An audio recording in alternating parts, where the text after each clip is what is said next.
भाके उचारे से यमराज भयभीत होत, और भूत प्रेत भागत सुन भागवत की वाणी है। गासे गुमानिन के गर्भ को गिराए देत, पापन के भावन में गंगा समानी है। बासे बनावे बात बिगड़ी दीन भक्तन की, विद्या के निधान सम्मुख कष्ट समानी है। तासे तारे देत दीन ताप जीवन के, और धर्मपाल गुरुदेव ने बाणी बखानी है। भासे भक्ति, गासे ज्ञान, वासे वैराग और तासे तरण।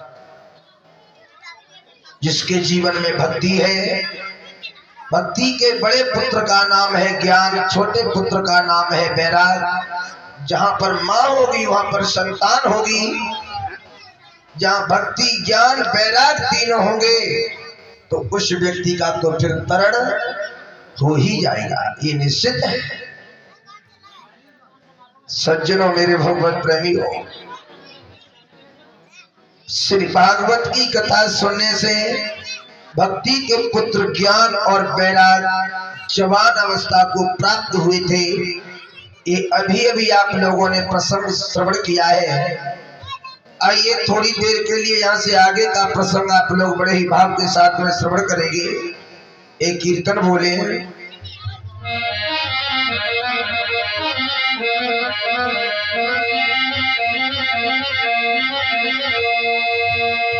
अरे तारा है सारा जमाना, तारा है सारा जमाना, और श्याम हमको भी तारो। तारा है सारा जमाना,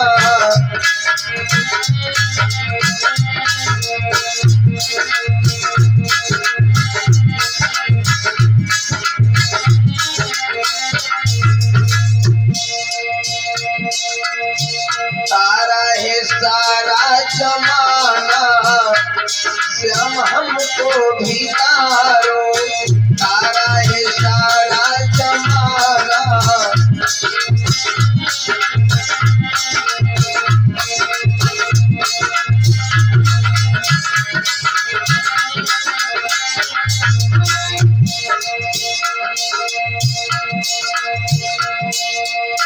हमने सुना है तुमने मीरा को तारा।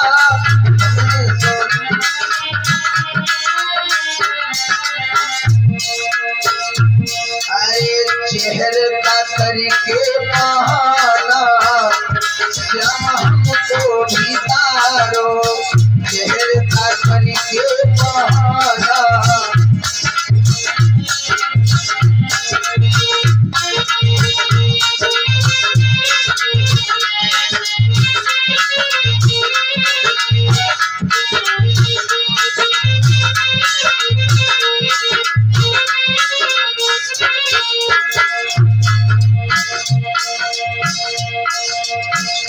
हमने सुना है तुमने सबरी को तारा।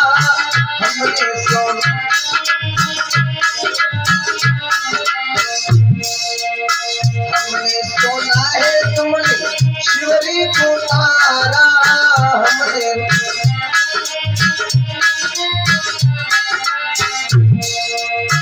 तेरों का करके बहाना, श्याम हमको भी तारो। तेरों का करके बहाना,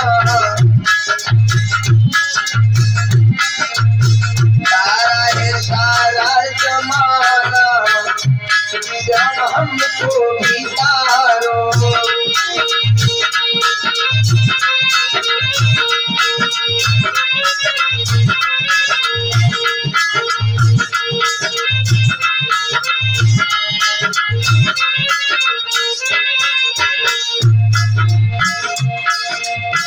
तारा है सारा जमाना, प्रभु हमको भी तारो। तारा है सारा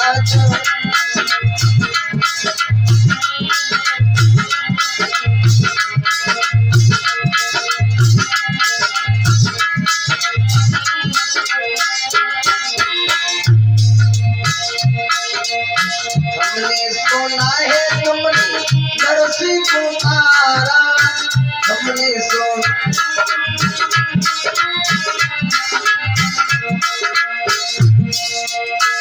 हाथ कतरी की बहाना श्याम हमको भी तारो हाथ कतरी के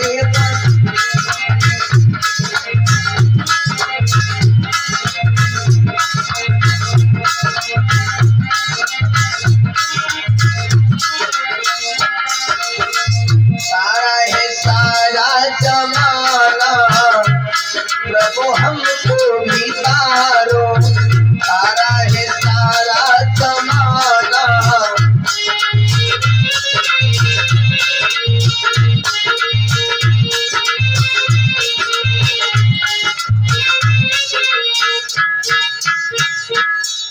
बोलिए वृंदावन बिहारी लाल की। सज्जनों मेरे भगवत प्रेमियों, श्री सूत जी महाराज समझा करके कह रहे हैं स्वर्गाधिक ऋषियों, भागवत की कथा सुनने से भक्ति के पुत्र ज्ञान वैराग्य वृद्ध अवस्था में जो लेटे हुए थे वो तृण अवस्था को प्राप्त हुए। इस पुराण की कथा सुनने से ज्ञान वैराग्य का ही कल्याण नहीं हुआ है, इस कथा के सुनने से तो एक ऐसे अत्याचारी का भी कल्याण हुआ जिसने अपने जीवन में कभी प्रभु का नाम लिया ही नहीं। इतना बड़ा दुराचारी था, इतना अत्याचारी था, दुनिया का ऐसा कोई बुरा काम नहीं था जो उसने न किया हो, और उसके बाद भी उसका कल्याण हो गया और सीधा स्वर्ग में गया। शौनक जी ने कहा, गुरुदेव ऐसा कौन सा हुआ है वो प्राणी जो इतना दुराचारी होने पर भी उस शरीर के साथ स्वर्ग धाम में गया, जो आज तक स्वर्ग में शरीर के साथ में कोई नहीं गया। सूत जी महाराज ने समझा करके कहा, स्वर्गाधिक ऋषियों, बहुत पहले की बात है, तुंगभद्रा नदी के किनारे पर एक अनुपम नगर बसा हुआ था, जिस अनुपम नगर में एक बहुत भोले भाले स्वभाव के आत्मदेव नाम के ब्राह्मण रहा करते थे। आत्मदेव ब्राह्मण बड़े ही भोले स्वभाव के थे, लेकिन इनकी जो पत्नी थी वो बड़ी ही कर्कशा थी। जैसे उसका नाम था और वैसे ही उसके काम थे। पत्नी का नाम था धुंधली, और जब तक दिन में 2-4 बेर वो धुंध न मचा ले का लड़ाई झगड़ा न कर ले, बाकी रोटी नहीं बचे। आत्मदेव ब्राह्मण बड़े ही भोले स्वभाव के हैं, पत्नी का व्यवहार देख करके दुखी रहते, लेकिन एक तो पत्नी क्रूर स्वभाव की और दूसरी भगवान की ऐसी इच्छा भई के बाकी द्वारा किसी संतान का जन्म नहीं हुआ। आत्मदेव ब्राह्मण धीरे धीरे बुढ़ापे की ओर बढ़ते जा रहे हैं, लेकिन घर में किसी बालक का जन्म नहीं हुआ। आत्मदेव ब्राह्मण एक दिन बैठे बैठे लेटे लेटे चारपाई पर सोच रहे, परमात्मा अब तक तो चलो ठीक रहा, अभी तो हाथ पैर मेरे चल रहे हैं, जब मुझ पर वृद्ध अवस्था आ जाएगी, घोर वृद्ध अवस्था आ जाएगी, फिर इस बुढ़ापे में लाठी कौन बनेगा, ये जीवन कैसे कटेगा। मुझे लगता है कि अब मेरे घर में कभी किसी बच्चे की किलकारने की आवाज मुझे सुनाई नहीं देगी, तो फिर अब मैं जीने करके करूंगा क्या। आधी रात के समय पर वो ब्राह्मण देवता चारपाई छोड़ करके जंगल की ओर धीरे धीरे बढ़ते हुए चले जा रहे हैं। आधी रात का समय है मेरे भगवत प्रेमियों। आत्मदेव ब्राह्मण जब जंगल में पहुंचे हैं, विचार किया कि लाओ मैं जाकर के अपनी आत्महत्या करूंगा।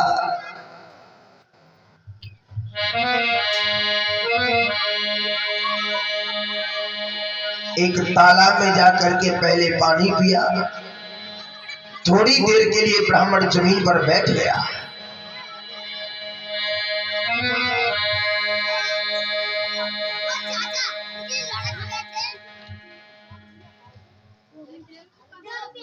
ये 11 रुपए भगवान के दरबार में हमारे मोहन भगत जी बड़ी पवित्र आत्मा है,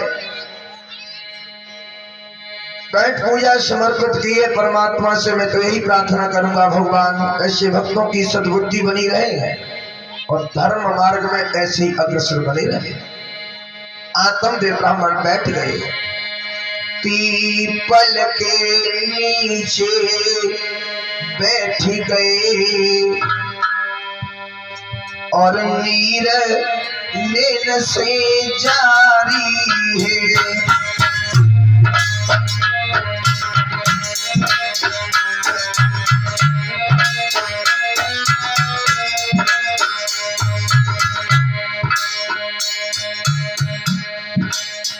पीपल का वृक्ष ऐसा वृक्ष है जो 24 घंटा ऑक्सीजन गैस छोड़ता है।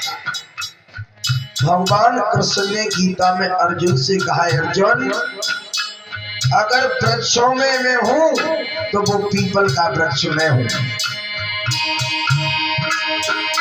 पीपल के नीचे बैठ गए और नीर लेन से जारी है। क्या लिखा मेरे जीवन में, कोई भयो न लाला लाली है।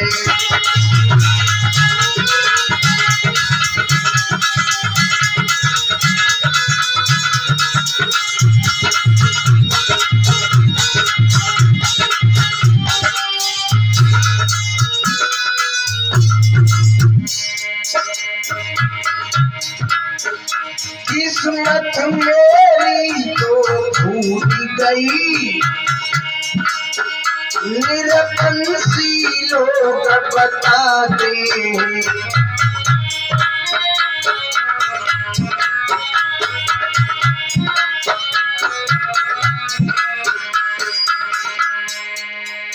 एक पुत्र बिना मेरे भगवान, एक पुत्र बिना मेरे भगवान, अपने भी नजर न आते।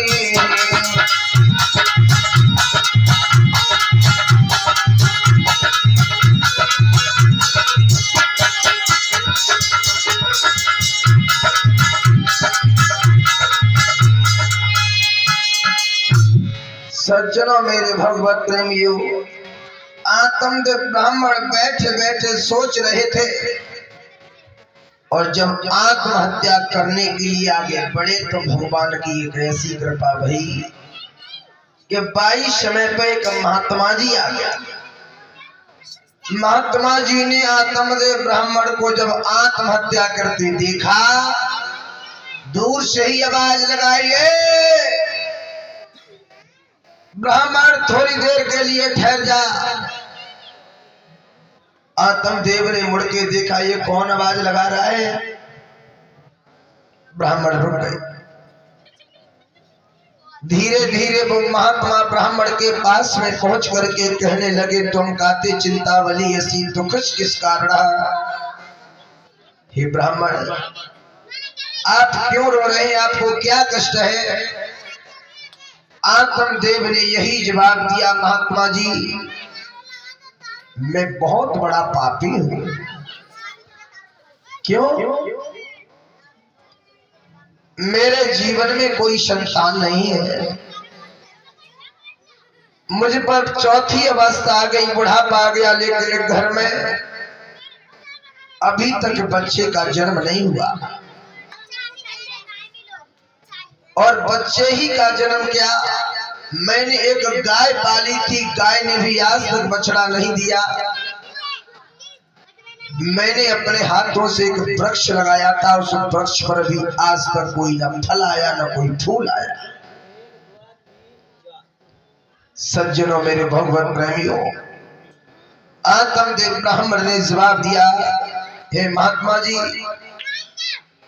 मैं बड़ा अन्यायी हूं।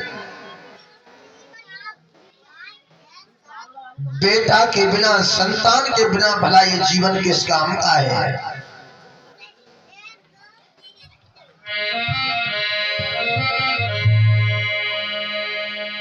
जवाब दिया, चल जइयो ऐसो जीवन भजन बिना, चल जइयो ऐसो जीवन भजन बिना।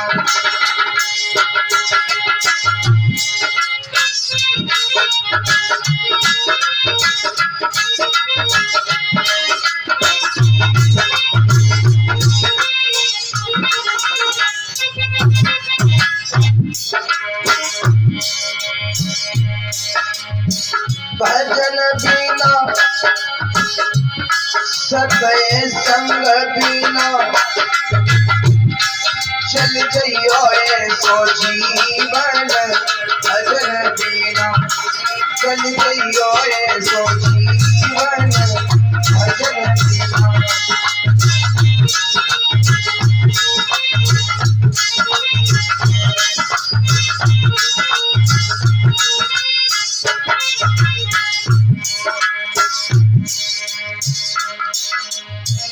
काया सूनी बिन माया की,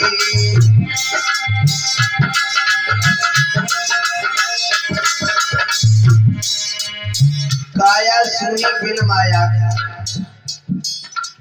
काया माने कहते हैं शरीर को। ये शरीर बिना पैसा के बिल्कुल बिका। शरीर पर वस्त्र पहने तो पैसे से आएंगे, कोई बीमारी लग गई तो पैसे से ही शरीर सही होगा। बिना पैसे के काया किसी मतलब की नहीं। काया सूनी बिन माया की,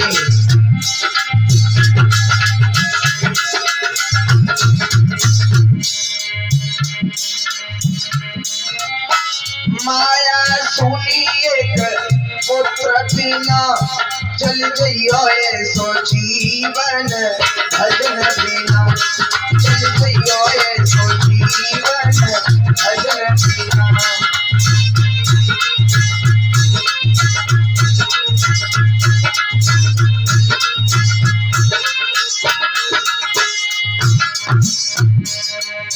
काया सुनी बिन माया की, और माया सुनी एक पुत्र बिना, चल जइयो ऐसो जीवन भजन बिना। मंदिर सुनो बिनती करती,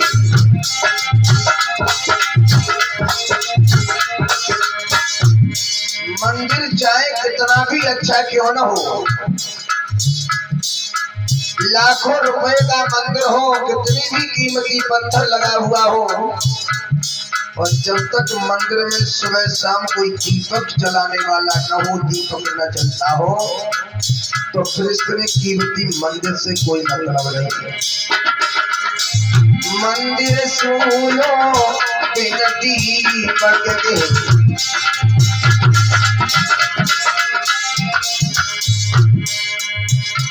अरे दीपक सुनो एक तेल बिना, चली जइयो ऐसो जीवन भजन बिना, चल जइयो ऐसो जीवन भजन बिना।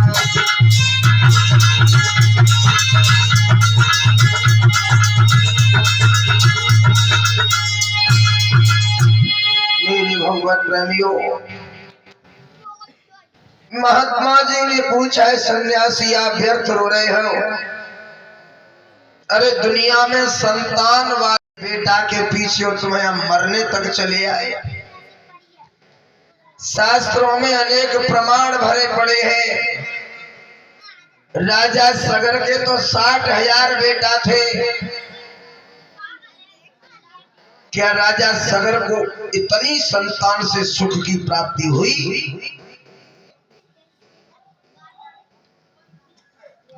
क्या राजा अंग को संतान से सुख मिला? संतान के बिना जीवन बेकार नहीं है ब्राह्मण देवता। अब कान खोल करके सुन लो कि जीवन अगर बेकार है तो वो किसके बिना है?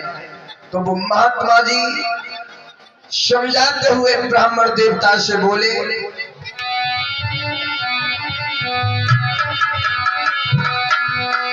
अरे जीवन है बेकार और भजन बिना दुनिया में। जीवन है बेकार भजन बिना दुनिया में।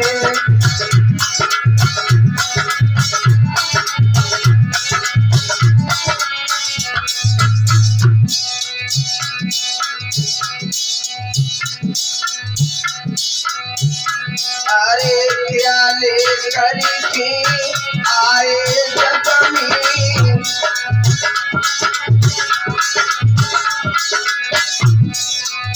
सोचने का विषय है मेरे भगवत प्रेमियों। क्या ले करके आए जग में। क्या ले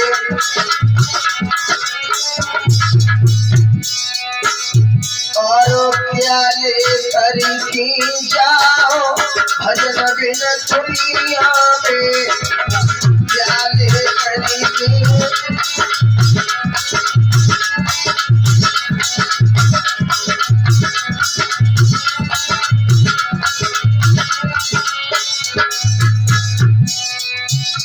अरे जीवन है बेकार भजन बिना दुनिया में। जीवन है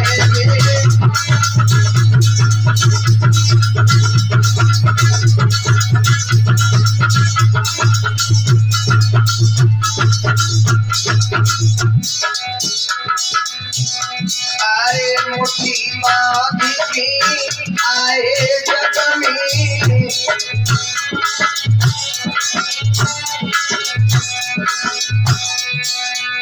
मुट्ठी बांध के आए जग में। मुट्ठी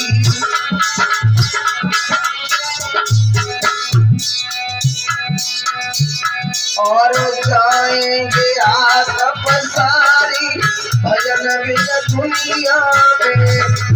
जाएंगे हाथ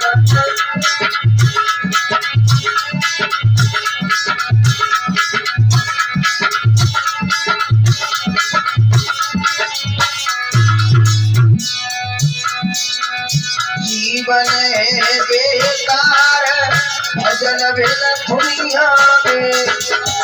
जीवन है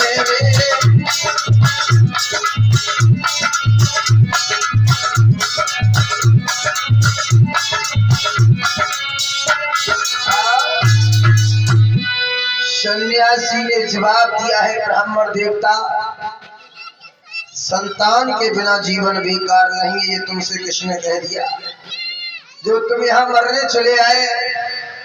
अरे जीवन बेकार है तो वो परमात्मा के भजन के बिना बेकार है। महात्मा जी जब पास में पहुंचे ब्राह्मण देवता की और जब मस्तक देखा तो महात्मा जी ने यही जवाब दिया, ब्राह्मण एक जन्म की तो चलती क्या, तेरे संयोग में तो 7 जन्म तक कोई संतान का सुख ही नहीं है। महात्मा के ये शब्द सुन करके ब्राह्मण देवता जमीन पर गिर पड़े। कहने लगे, बाबा जी मैंने 7 जन्मों के बारे में आपसे नहीं पूछा था। एक जन्म का तो मैं बोझ नहीं उठा पा रहा और आपने 7 जन्म की भविष्यवाणी कर दी। अब मेरा निश्चित मरना हो गया। अब मैं आपके सामने ही अपनी दम तोड़ दूंगा। या तो अपने तप बल के प्रभाव से मुझे संतान होने का आशीर्वाद दीजिए, और नहीं तो मैं तुम्हारे सामने ही अपनी आत्महत्या करूंगा। महात्मा घबरा गए, ये मैंने क्या कह दिया? अगर ये ब्राह्मण मेरे सामने मर गया, दम तोड़ दी, तो मुझे बड़ा भारी पाप लगेगा। 22 समय पे महात्मा जी ने अपनी झोली में से एक फल निकाल करके कहा, हे ब्राह्मण, तुम ब्रह्मा के लेख को मिटाने की कोशिश कर रहे हो। मेरे सामने अगर तुमने दम तोड़ दी तो मुझे ब्रह्म हत्या लगेगी, इसलिए फल में तुम्हें दे रहा हूं। ये फल जाकर के तुम अपनी पत्नी को खिला देना, और फल खिलाने के बाद में मैं कुछ शर्तें भी आपको बता रहा हूं। उन शर्तों को तुम ध्यान लगा करके सुन लीजिए। अगर तुम्हारी पत्नी उन शर्तों का पालन कर देगी तो भगवान की कृपा से उसके द्वारा एक बहुत सुंदर पुत्र पैदा होगा। ब्राह्मण देवता ने हाथ में फल ले लिया और महात्मा जी से यही कहा कि महात्मा जी कहिए, शर्त कौन सी है? और ये 51 रुपए प्रदीप यादव की बुआ जी जो संभल से चल करके आई हैं, बड़ा ही पवित्र हृदय है। थोड़ी देर तक मैं भी बैठा बैठा बातचीत करता रहता, भी विचार भी बड़े अच्छे हैं। भगवान के दरबार में खून पसीने की कमाई को समर्पित किया है। मैं भगवान से यही प्रार्थना करूंगा, परमात्मा ऐसे भक्तों की मनोकामनाएं पूर्ण करें और धर्म क्षेत्र में इसी तरह से अग्रसर बनते रहें। महात्मा जी ने शर्तें बताई हैं, ब्राह्मण देवता, इस फल को खाने के बाद में तुम्हारी पत्नी 1 वर्ष तक रोजाना स्नान करना होगा। उसके बाद में कम बोलेगी, सत्य बोलेगी। अतिथियों को भोजन कराने के बाद में स्वयं भोजन करेगी, किसी से लड़ाई झगड़ा नहीं करेगी। 1 वर्ष तक अगर इन नियमों का पालन कर लिया तुम्हारी पत्नी ने तो बहुत बलवान और बहुत सुंदर बेटा पैदा हुआ। ब्राह्मण देवता को बड़ी खुशी हुई। जल्दी जल्दी वह फल लेकर के अपनी पत्नी के पास में आया और आते ही आते धुंधली से कहा, हे प्रिय, अब तक हमारा तुम्हारा जीवन अधूरा था, आज भगवान की कृपा से पूर्ण हो गया। क्या हुआ? एक महात्मा जी ने हमें फल दिया है, इस फल को अगर तुम खा लोगी तो तुम्हारे द्वारा 1 वर्ष में एक बहुत सुंदर बेटा पैदा हो जाएगा। धुंधली ने उस फल को आत्मदेव ब्राह्मण के हाथ में से ले लिया।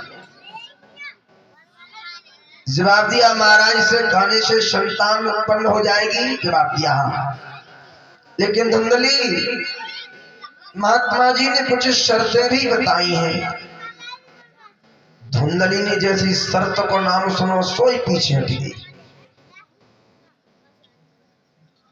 जवाब दिया, क्या शर्तें हैं? ब्राह्मण ने जवाब दिया, 1 वर्ष तक तुम्हें रोजाना स्नान करना पड़ेगा। धुंधली ने मन ही मन में सोची, महा और पूष के महीना में मैं 10-10 दिन तक नहीं नहावत, और इसे खा करके मुझे रोजाना नहाना पड़ेगा। और क्या शर्तें हैं? और शर्त यह है कि सभी अतिथियों, घर पर कोई संत आ जाए, कोई अतिथि आ जाए, पहले उससे भोजन कराओगी, उसके बाद में तब तुम भोजन करोगे। धुंधली ने मन ही मन विचार करो कि मुझे सवेरे सवेरे भूख लगती है। और क्या शर्तें हैं? और शर्त यह है कि तुम किसी से लड़ाई झगड़ा नहीं करोगी। धुंधली ने कही जब तक मैं लड़ने लेते तब तक मुझे नहीं रह पाते।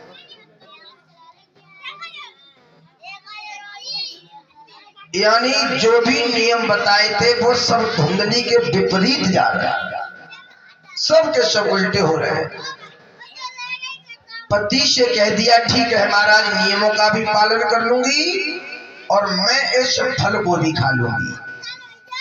भोले भाले स्वभाव के रहे, पत्नी पर विश्वास कर लिया और वो वहां से चले गए।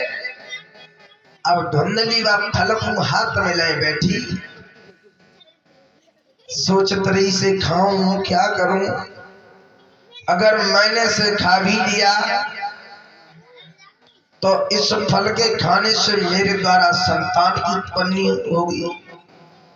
संतान जब उत्पन्न होगी तो मेरा प्रसव भी बढ़ेगा, घर का काम काज नहीं कर पाऊंगी, चारपाई पर ही लेटी रहूंगी, इतना शरीर दुबला पतला हो जाएगा, कुछ खाया पिया नहीं जाएगा। अगर मुझसे काम काज नहीं होगा तो घर में नंद को बुलाना पड़ेगा और नंद को संभालना समेट ले जाता होता।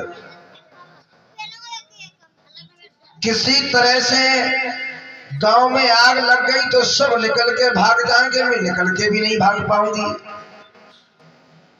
उल्टे सीधे विचार सोचती रही।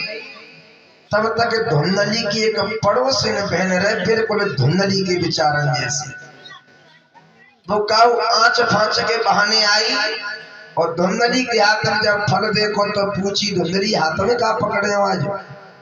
धुंधली ने जय जवाब दो, बहना बस जय मत पूछिए। क्यों? ये फल नहीं, ये मेरी जान के लिए बहुत बड़ी मुसीबत है। पड़ोस ने पूछा, मैं समझ ही नहीं।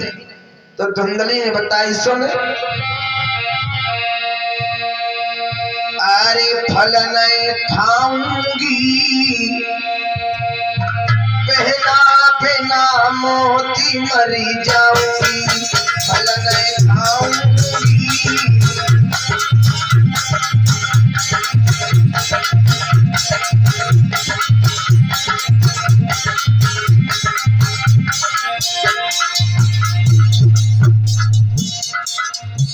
धुंधली ने जवाब दो, बेटा ये फल ना मेरी जान के लिए बहुत बड़ी भावई है।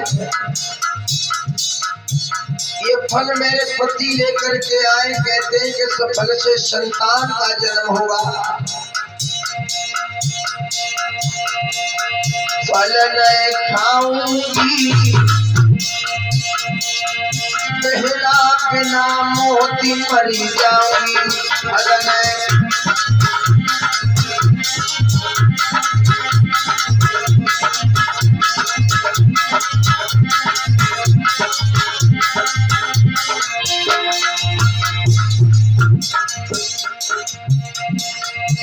अरे फल खाई मेरे करब बढ़े गो,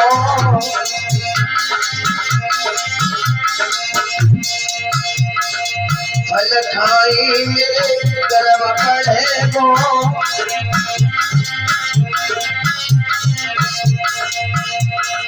दुख नहीं सही पाऊंगी।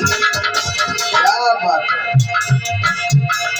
दुख नहीं सही पाऊंगी, पहला बिना मोती मर जाऊंगी, दुख नहीं।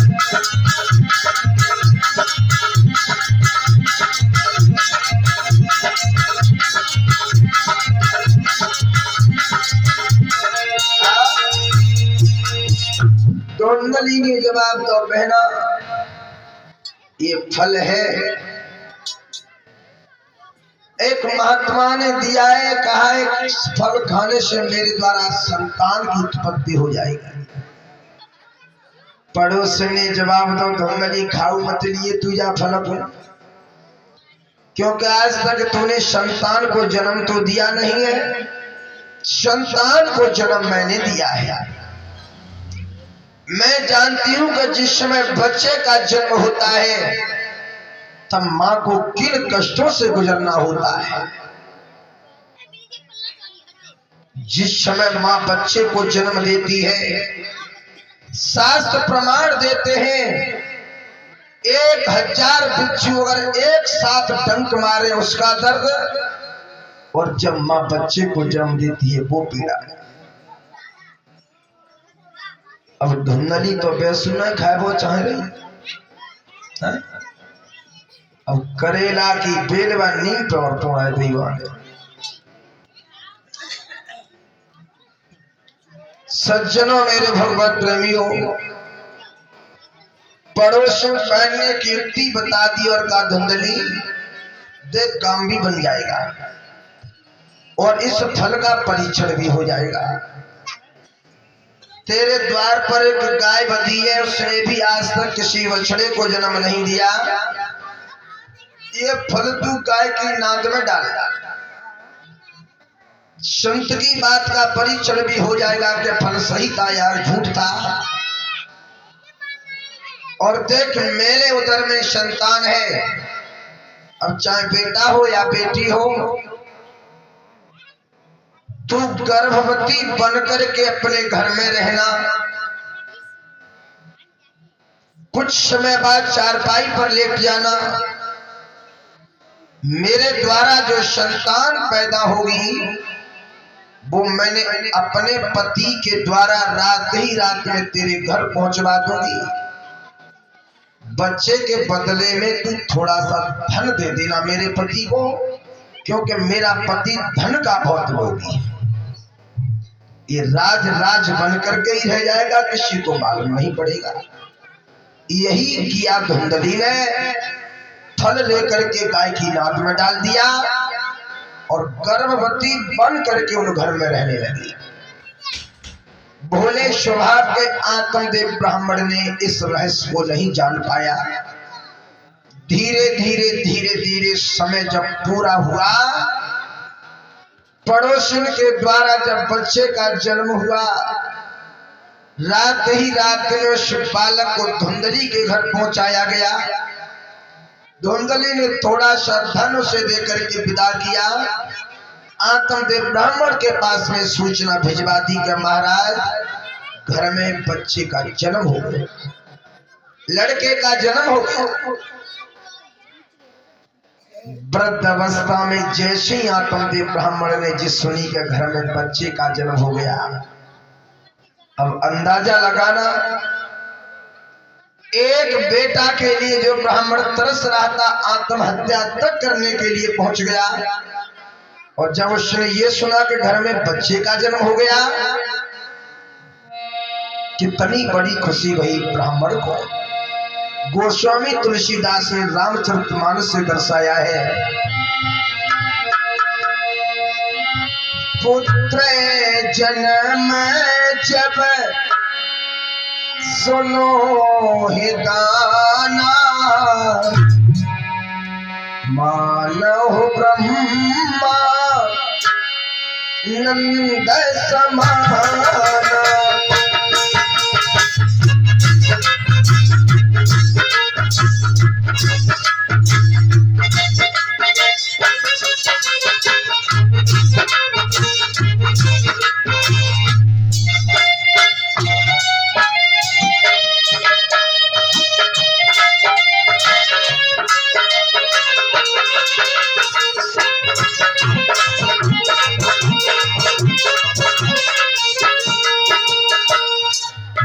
इतनी बड़ी खुशी भई,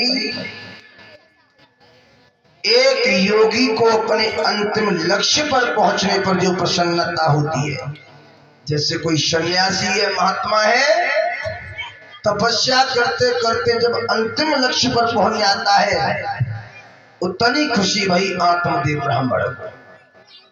लेकिन वह खुशी ज्यादा देर तक न रुकी।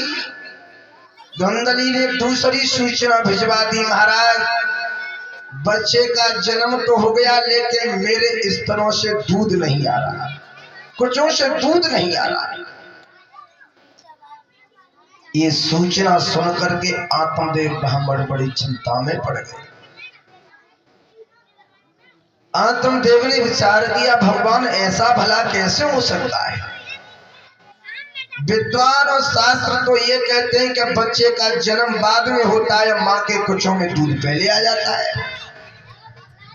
लेकिन ये क्या सुन रहा हूं मैं, तब तक तीसरी सूचना फिर पहुंच गई। महाराज चिंता ना करें, अरे मेरे स्तनों से दूध नहीं आ रहा, कोई बात नहीं। एक मेरी पड़ोसन बहन है, उसके एक लड़का पैदा हुआ था और बच्चा जन्म लेते ही खत्म हो गया। अगर आप कह दें तो उस पड़ोसन बहन को मैं घर में बुलवा लूं बच्चे का लालन पालन कराने के लिए। अब आत्मदेव ब्राह्मण क्या कहते, उन्होंने कह दिया ठीक है धुंधली, बच्चे का लालन पालन तो कराना ही है। अब जिसका बालक था उसी को इस बहाने से धुंधली ने अपने घर में बुला लिया। उसके द्वारा बच्चे का लालन पालन चलता रहा। मेरे भगवत प्रेमियों, अब जो फल गाय को डाला था, ठीक 3 महीने बाद उस गाय के द्वारा बछड़ा नहीं, एक लड़के का ही जन्म हुआ। संत का वचन मिथ्या नहीं जा सकता, क्योंकि स्वयं भगवान ने अपने मुख से कहा है, मोर बचन चय परिजय फीका, पर संत बचन पत्थर कीली का। एक बार के लिए मेरा कहा गया झूठ हो सकता है, लेकिन जो मेरे संत भक्त ने कह दिया वो पत्थर की लकीर हो जाएगी। गाय के द्वारा जिस बच्चे का जन्म हुआ, उसके कान केवल बछड़े जैसे थे और पूरा शरीर मनुष्य आकार का था। दोनों का नामकरण संस्कार हुआ है। धुंधली की पड़ोस में बहन के द्वारा जिस बालक का जन्म हुआ, धुंधली ने अपनी राशि के हिसाब से उसका नाम धुंधकारी रखा। गाय के द्वारा जिस बच्चे का जन्म हुआ, तो ब्राह्मणों ने उस बच्चे का नाम गौकर्ण रखा। धीरे धीरे जब दोनों कुछ बड़े हुए हैं, तो देखना दोनों की आदत में बचपन से बहुत बदलाव आने लगे। बचपन से ही दोनों की आदत में बहुत बदलाव आ रहे हैं।